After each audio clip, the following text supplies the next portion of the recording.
Well, SIRUI have done it again. Here we are with a brand new series of anamorphic lenses, this time a 1.5x squeeze full frame.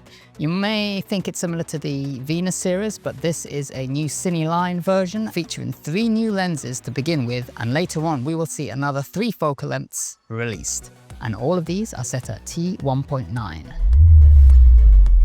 Risky business filming this outside on a breezy day with changeable weather conditions.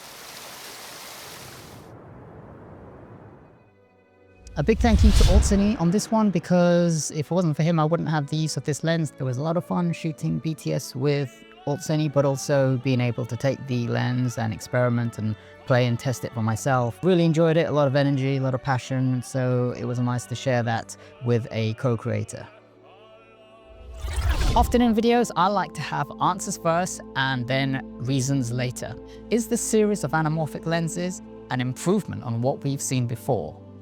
I would say yes. Either way, I'm not here to dissuade you or persuade you. I just want to show you the capabilities of this lens in my real world case scenario, and you can make up your own mind. I will be giving you my thoughts and dialogue along the way, and even some things that I might think that for me, I would like to see improved or adjusted. That's all I have to say for now. I hope you enjoy some of this footage.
What was that little plus at the end of IronStar? Actually, I added a few of the original SIRUI 35 1.8 APS-C lenses into this edit. Now, don't hate me, but they were shot on the same full frame camera, and I just wanted to see how, in a few places, how they might live next to each other and if anyone would notice. And in a few places, I think you might be pleasantly surprised. That's not at all to take away anything from the IronStar because it stands in its own field, but I think it just goes to show how good SIRUI started and still is to this day. Before I get into any of that, I just want to focus on the IronStar because, let's face it, that's why you're here. Sharpness, it's great. Lovely image quality, can't fault it. It looks sharp and clean without being excessively clinical. It does have a nice look. Nothing that has too much character in there, but again, you can add this and I think it's plenty fine for a modern anamorphic look. The design, I'm not going to say too much about this. Probably my favorite thing is the thread that's in the middle of the lens, allowing you to balance it great on gimbals and just practically, whether you're using a monopod like I did a lot, or in just 1 or 2 instances, I was able to balance it fine on an old Ronin S. The squeeze factor is a nice balance, especially if you're shooting on a camera that doesn't have open gate. I did test, but I don't have anything to show for using it on open gate when I used it on the Lumix. Bokeh. For this lens, I would put it in the okay to good. Good for a 35, but at times you do get some, what I might say, less than oval bokeh shapes.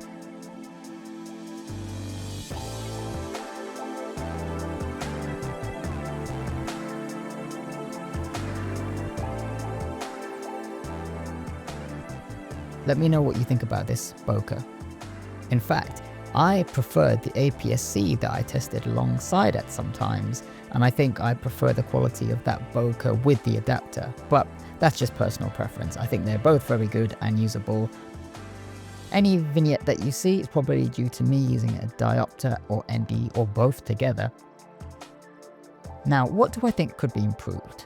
Now with the bokeh, I already mentioned my preference. It's fine, I just think that it could be a bit rounder at times or in places.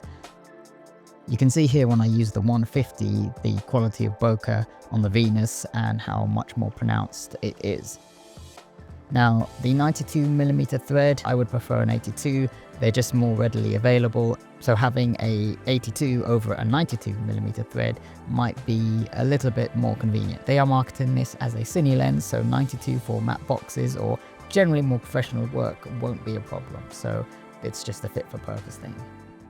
One of the things I haven't mentioned yet is the mount. It is a EF and PL, which is amazing. Now, people might talk about the slightly more expensive price range of this lens. However, think about this for a second.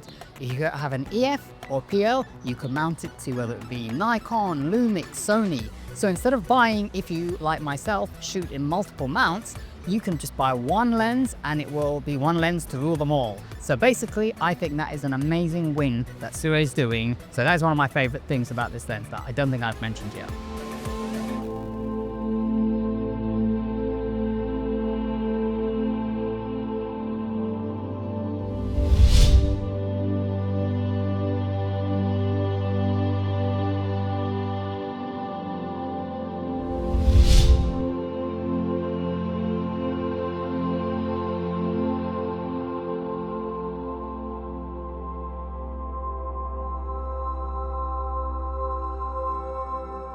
Would I recommend this lens? I don't think I'm going to make a specific recommendation. If you like the look and it's within your budget, then I think it's a no-brainer, definitely worth it. Actually, I've changed my mind already. Considering the image quality, the very cine look that they're going for, plus the fact that you can mount this to any system, be it a EF and PL mount, I really think this system can grow with you if you're shooting mirrorless for the moment, and then let's say you grow to be using cinema cameras and or simply are changing from a Sony to Lumix. You know, it really can grow with you. So for that reason, as well as the image quality and looks, I think it's a steal, especially at that price point, because I think I'm going to have to stop here. I had a lot more visuals and images that I wanted to share and talk about, but the video is getting a little bit long. If it performs well, I may follow up. Please remember to like, share and subscribe, and if you haven't already hit that bell notification button, please do. It's a very common story to find that people who watch a channel often aren't subscribed. So if you haven't done that, please do consider it. And until the next video, I'll see you all soon. Take care. Bye now.